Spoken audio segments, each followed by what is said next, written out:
Greetings, unsettled souls, and welcome to The Correct Views. Sam I.B. to GANGI doing political commentary for The Media Speaks. It is my last show, at least I think it is, as a single man. If something horrible happens, then we'll deal with that at the time. Hopefully it won't. This will most likely be my last show as an unmarried man. Friends, welcome to the show. We have all kinds of news. And as somebody going in about to get married, this particular topic that I'm leading off with bothered me greatly. How many of you know what Ashley Madison is? Those of you that are watching it with your significant other, unless they quote this story, if they know what it is, that's not good. No, I gonna have couples breaking up because of what I'm saying. Ashley Madison, I'm kidding because it's a very sad topic, a little bit of levity perhaps.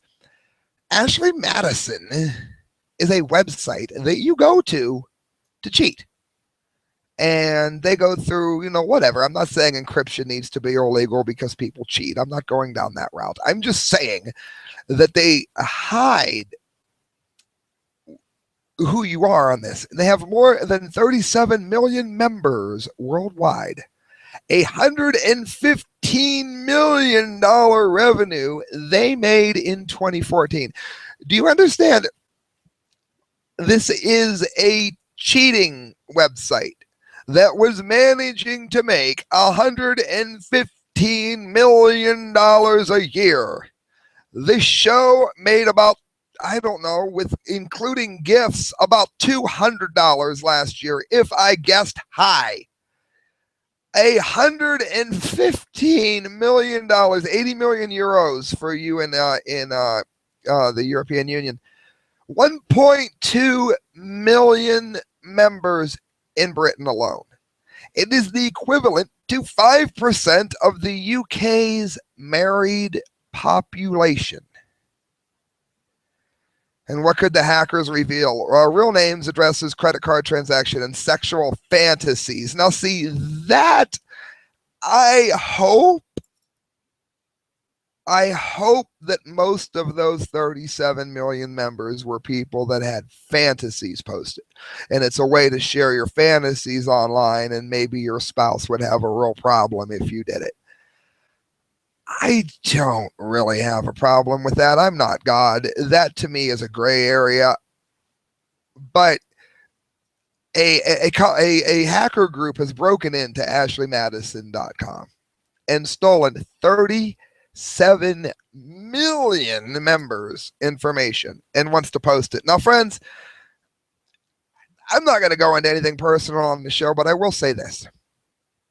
Never have Christelle and I ever cheated on the other one. We have what may be a somewhat non-traditional relationship, which will probably not get much more traditional after Saturday.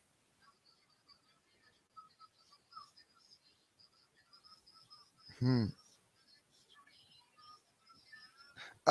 really last night, but I mean, all things, all things for different people. You know what? If you're gonna be a swinger, if you're going to allow your significant other to work in a strip club like I do, if you're going to do that kind of thing, then find a person who is also into that kind of thing. If you are an ultra conservative Christian, then good. That's fine. If you are a raging sex freak that does anything that isn't illegal or hurting children, then who cares? It's not up to anyone to decide. And I'm doing a little bit of the joking around here, and that's all the personal information you get. Yes, I do work at an adult club. This is sickening. This bothered me greatly, and it's why I'm leading off with it. This is very, very bothersome. From Joe Tidy, Sky News reporter, a hacking insider has told Sky News that he thinks the people threatening to release personal details of users of an adultery website are bluffing and using the publicity as advertising to sell the data to the highest bidder. Of course, again, I bet there's politicians in here and millionaires and you know, people that maybe only make, well, I don't mean only, but say they make $500,000 a year. It's in their best interest not to go through a divorce. So that kind of thing. They can make a lot of money off this. It reminds me of when I used to drive cab. We would get people in the car and they would kiss their girlfriend goodbye, kiss their boyfriend goodbye, whatever.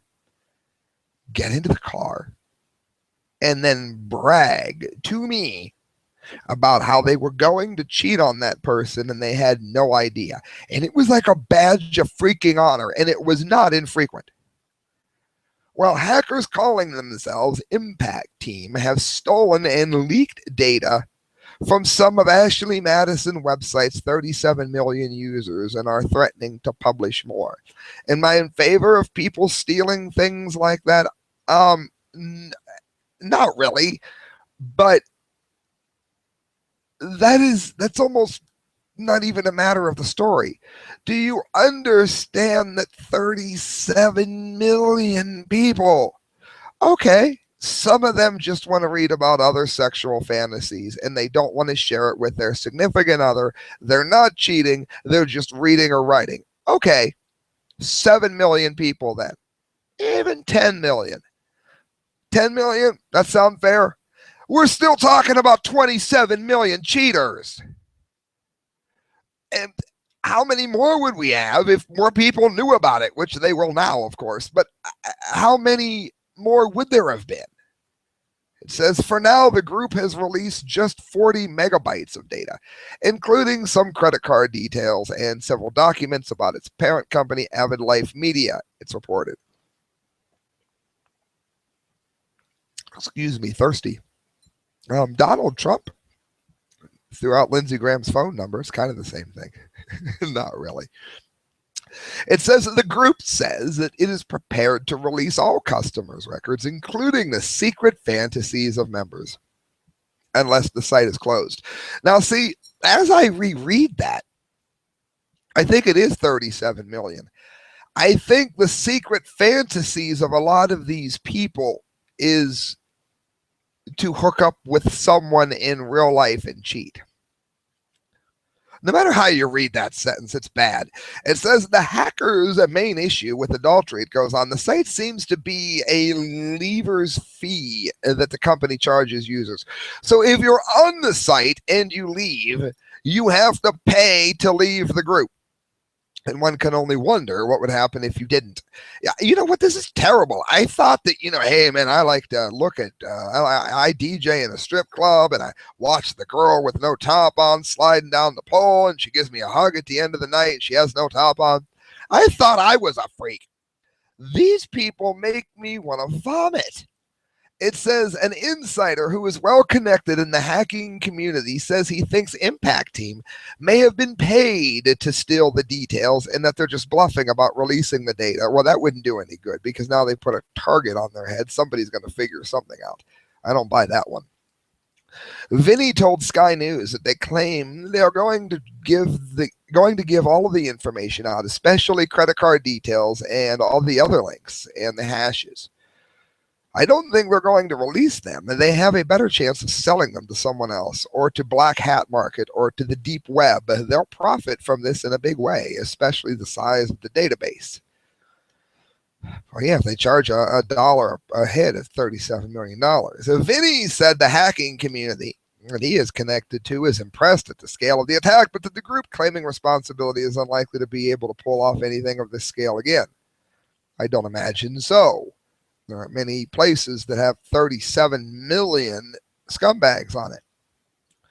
He believes the threat to publish details is simply a publicity stunt to get buyers interested in the huge amount of credit card details that will soon be up for sale online in batches of 100 to 1 million. And again, if this was someone that said it was a swingers website, then I'd be like, well, you know what?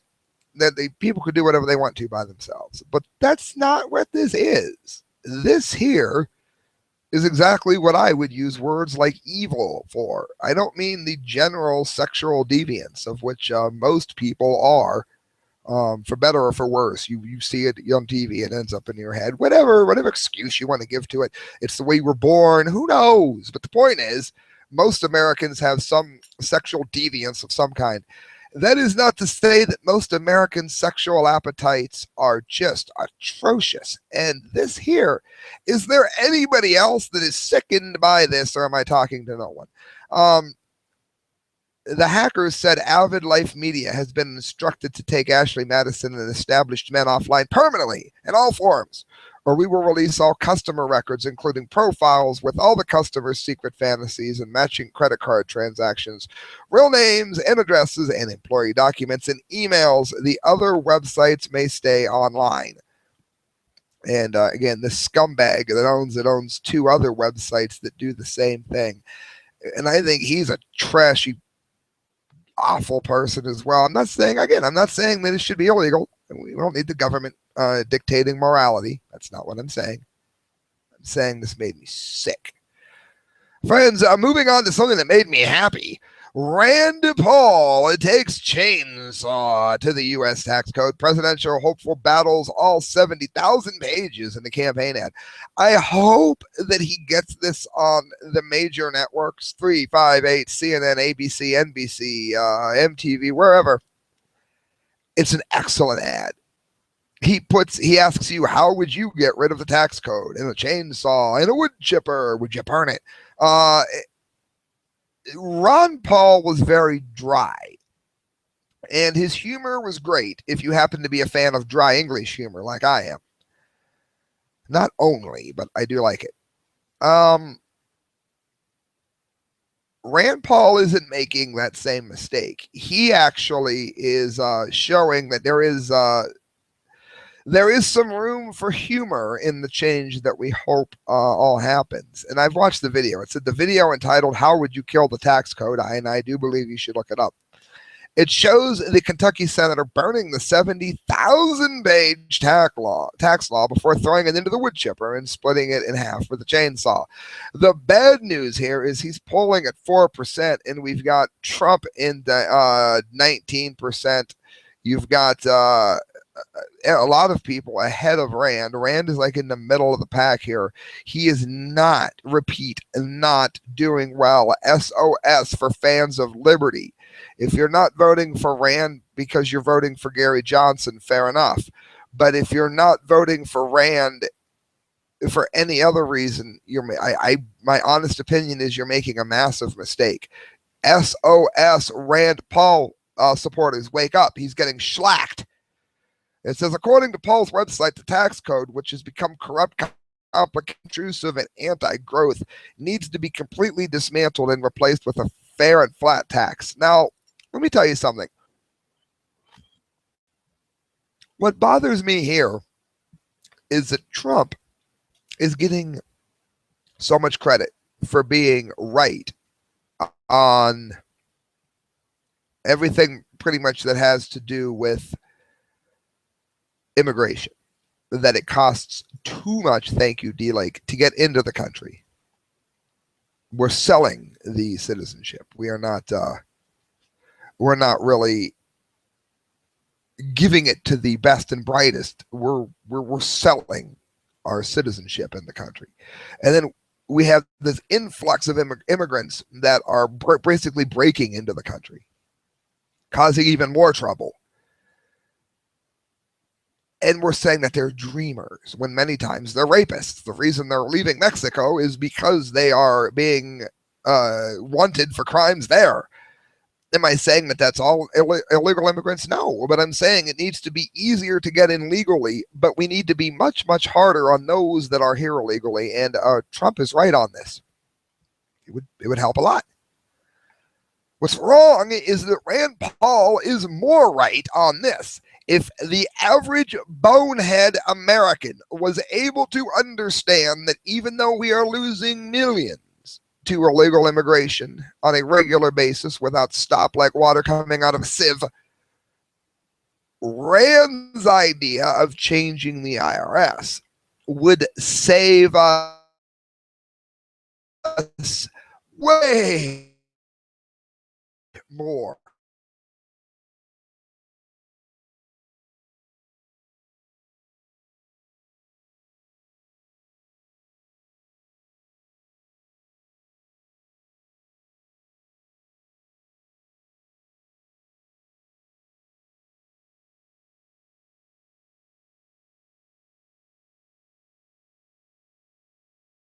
sidetracked by Jeb Bush and Trump. Oh, I'm announcing, Rand says, over $2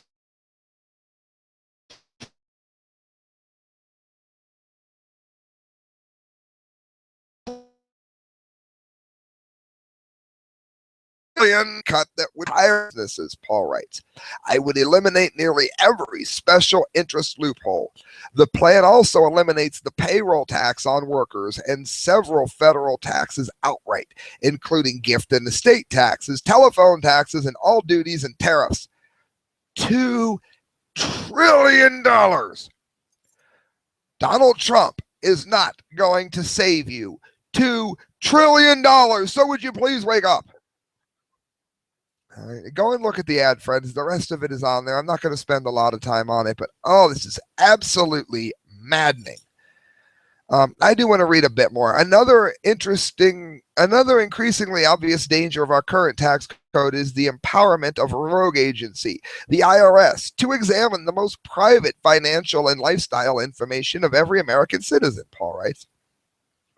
We now know that the IRS, through political hacks like former IRS official Louis Lanier, I'm kidding, Lois Lerner, routinely abused its auditing power to build an enemies list and harass anyone who might be adversarial to President Obama's policies. Well, guess what? That won't happen again. Not under his plan. He said, today the American people see the rot in the system. It's degrading the economy day after day and want it to end. Paul wrote in closing, that is exactly what the fair and flat tax will do through a plan that's the boldest restoration of fairness the taxpayers of America have seen in 100 years. And he's right. Friends, this is the New American. Oregon starts Agenda 21's GPS vehicle tracking system. Christelle, I'm not sure we have the mic on HD going. A new Oregon law allows the government to track drivers' every move in the United Nations, and the federal government think that that's a great idea for all of us. I bet you nobody listening to my voice right now knows what Agenda 21 is. If you already did, leave it in the comment line. I'll promote your favorite charity next show if you tell me what it is. Agenda 21 is this one world government goal that the United Nations has, which many people, including myself, argue we don't need to be part of because of things like this. They want to do things like raise taxes and these global warming taxes, even though man hasn't warmed the planet hasn't warmed in 18 years. That's fact. They sign all countries up for these things, and they encroach on the sovereignty and rights of each country in order to promote these things under a one world governmental ideal. Listen to this. It sounds like what Nero wanted. So as to punish electric car drivers for not paying their fair share of transportation taxes associated with gas-powered vehicles, the state of Oregon is installing in every car a GPS device that will measure the number of miles traveled. Can anybody tell me exactly how you get rid of these things in a car? I'm not from Oregon, but I want to know how to be able to do it once it comes to Ohio. And I want to be able to post it online and tell everybody listening to this in Oregon exactly how to do it. When you bought the electric car, remember they told you how much money you would save on gas? Well, because you're not paying so much in gas, they're losing money in taxes. So now they want to tax you based on how much you drive, even though you bought the useless ass electric car. It says, for now, however, the program is voluntary.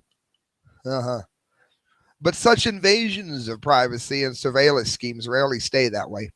Constitutionalists such as myself and those watching this, I hope, concerned with the protecting of individual liberty will recognize this pilot program for what it is, another chain binding Americans and expanding the range of vision for the all-seeing eye of government. Not everybody sees it that way. Listen to this idiot. bonehead in the American Spectre, if I know who he was, he'd get a dunce cap.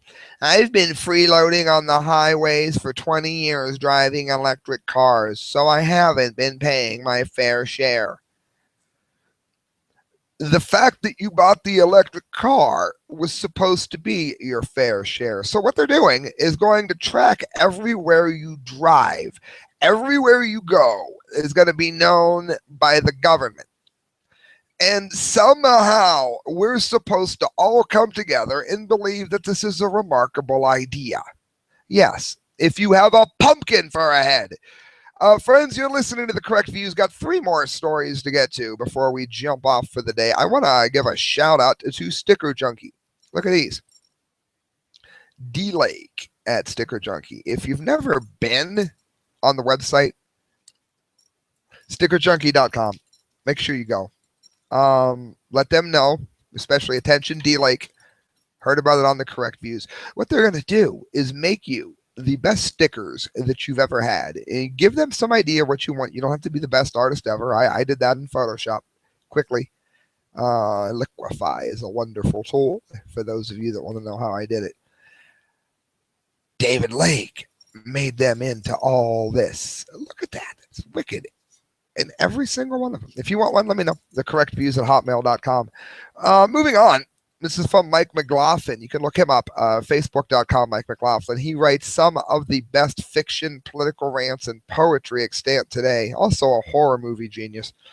Finally, China reveals how much gold it has. And guess what? They lied. And this is important for people that invest in gold because it's been going down lately, and especially with all the trouble in Greece. Many people could not understand how in 7 hells gold was going down. Well, for the first time in 6 years, China has updated the status of their national gold reserves as part of their move to join the IMF's basket of currencies.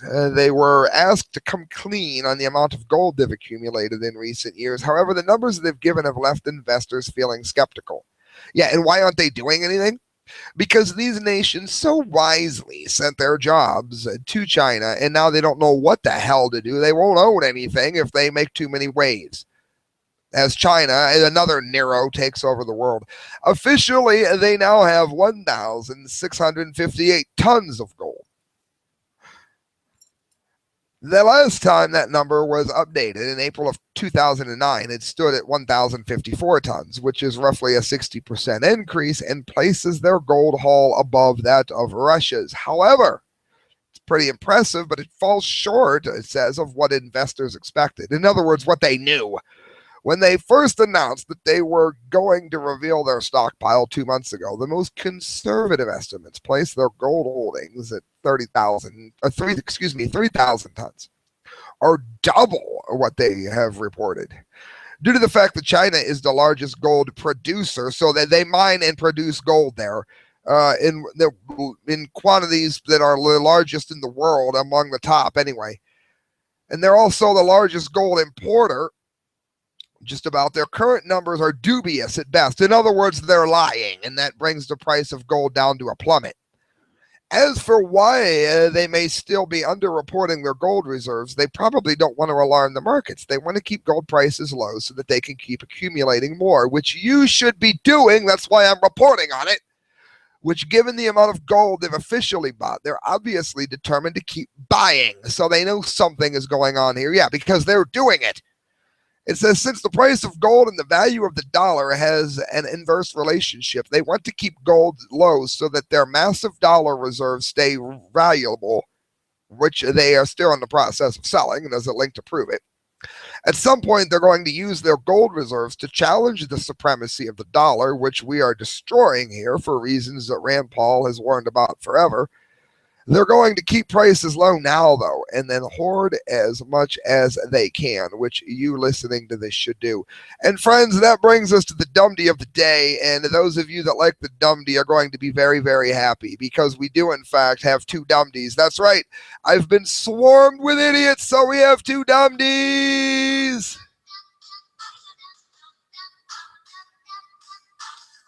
Yes. The Dumdy time is here. 2 Dumdies right in a row.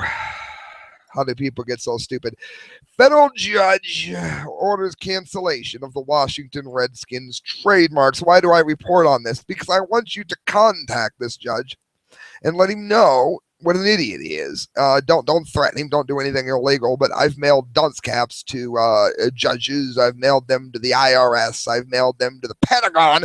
So don't tell me political commentary, political dissent, if you will, necessarily get you busted. Just don't be an idiot. CNS News. A federal bonehead, worthless judge in Virginia has ordered the U.S. Patent and Trademark Office to cancel 6 of the Washington Redskins registered trademarks because their depiction of the Indian brave is considered offensive to Native Americans. I know a lot of Native Americans. None of them are offended by it at all. How many of you know? In many instances, and this is what people don't know history, so they don't get this kind of thing. Chief Wahoo in the Indians, I'm in Cleveland, I'm near Cleveland. It was a compliment to the player that the mascot was made after. Redskins was not a derogatory term at the time that it was made, and you cannot expect them to go back on it now as if they had made some racist remark when they had not. It was a common phrase, often used by the Indians themselves. As a matter of fact, no, I do not remember exactly which one, but I have smartest listeners ever. Somebody will know. The Indians, one of the tribes, and there were, of course, many, one of the tribes in America that first came in contact with the settlers and pilgrims were, in fact, named Redskins when you translated it. So don't tell me that it's racist, because it's not. It says the evidence before the court supports the legal conclusion that between 1967, when their first Redskins trademark was registered, in 1990, the Redskins marks consisted of a matter of may disparage a substantial composite of U.S. Indians. The U.S. District Judge Gerald Lee, idiot, worthless U.S. Judge Gerald Lee, wrote in his July 8th ruling at the Pro Football Inc. versus Black Horse. In its 70-page decision, Lee rejected the Redskins' argument that the trademark cancellation was an infringement of the term's First and Fifth Amendment rights. Well, it is. It says the federal trademark registration program is the lie he used, is government speech, and is therefore exempt from the First Amendment security, he ruled, adding that the trademark registration is not considered property under the Fifth Amendment. Well, because he doesn't think so. The order does not prevent the pro football team from continuing to use the logo. However, the loss of the federal trademark protection could jeopardize some of its commercial and licensing activities. In other words, ram what you want down the throats of people no matter what. So I've never been a Redskins fan, but I'm going to root for them all season. Dan, Billy D. Reese, I am rooting for the Redskins this year as my fair weather team. Every year, I pick a fair weather team. And it's a team that I root for just 1 year for some reason. I did it for the Vikings when Favre played. I did it for Dallas. I always like Dallas, but I did it for Dallas when Bledsoe played. I am going to root for the Redskins because of this, and I'm going to root for them all year. My main team, of course, is always the Patriots, another team that got hosed, but we won't get into that. It says courts do not create trademarks. Only businesses like PFI control their own destiny with respect to how the public discerns the source. So basically, they're allowed to keep using the name, but they lost the trademarks due to that idiot judge. So I hope you listening to this will go to his website, go to his Facebook if the idiot has one. If he bonehead even knows how to use a computer, he's probably using an abacus. Do me a favor, let him know that he got mentioned on the Dumdy of the Day. Who else is getting the last of the Dumdy of the Day? Oh, they might as well get their music too. Why not? Let's crank it up one more time for the Dumdies. 2 Dumdies today. I'll even do my little dance. All right, guys. One more Dumdy of the day. Family threatened with government fine for parking cars in their own driveway. Again, if you don't call the government officials in Cobb County, this is Prison Planet, PJ Paul Joseph Watson. Government officials in Cobb County, Georgia, where you need to call and complain and let them know what country this is, are threatening a family with a fine for parking too many cars in their own driveway. Remember, we were talking about Agenda 21, remember? It says the Oviedo family were hit with a violation notice after local bureaucrats acted on an anonymous complaint, like people complaining that your own kid's playing in a park a block from his house, that there were 4 cars parked on the property. Local ordinance rules, it says, which were recently changed to mandate that a maximum of 2 cars be parked there at any time. The local ordinance can go take a flying leap. It does not supersede the rights of a person. That is their natural rights. Get it through your head, moron. The family has relatives visiting and their 2 kids are home from college, but this explanation wasn't enough to prevent them from getting a visit from the code enforcement officials last week. I am angry. I am beyond angry. I don't see how the government can tell me whose cars I can park in my own driveway, Kim Oviedo told WSB TV2. And they can't, not if you refuse. And this is how you beat this thing. Everybody in Cobb County needs to park as many cars as they can in their driveway. Refuse to pay any fines. Refuse to go to court. Continue to park them there. Chain them to the damn foundation of the house if you have to, but refuse. Hell, I'm going to say it. What pussy-ass country do I live in? After the story was covered by local news media, county officials decided to allow the infraction to slide for now, but they have warned the family, how very kind of them, that fines will be imposed next summer unless the family obtains an expensive permit to park 4 cars on the driveway. They can park as many cars as they want on their driveway. The fact that my kid's home from college and now I'm a lawbreaker, I guess, said neighbor Mark Talley, who has 3 cars parked in his driveway.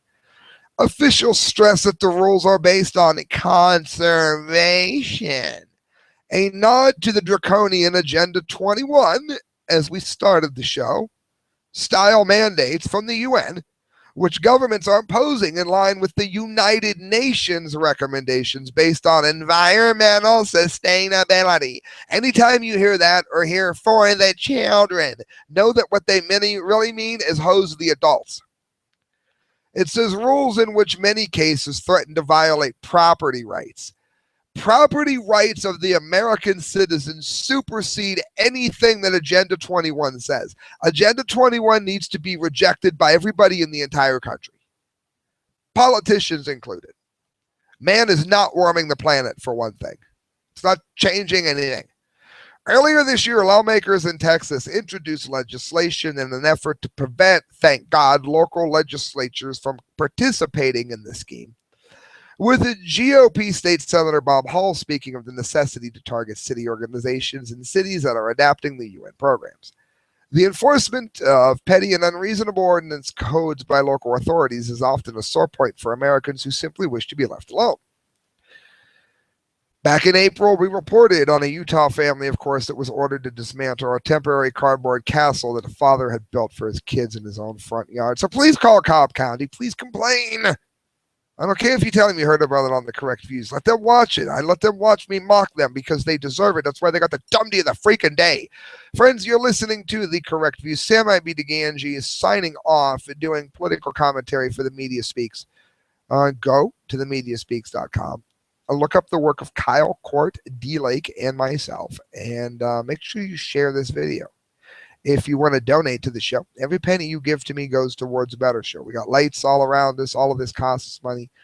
Friends, you can donate at thecorrectviews@hotmail.com. Let me know you want to do so, and I'll greatly appreciate it. Thank you, friends. Good night from the soon-to-be-married Sam I.B. DeGangi, and God bless.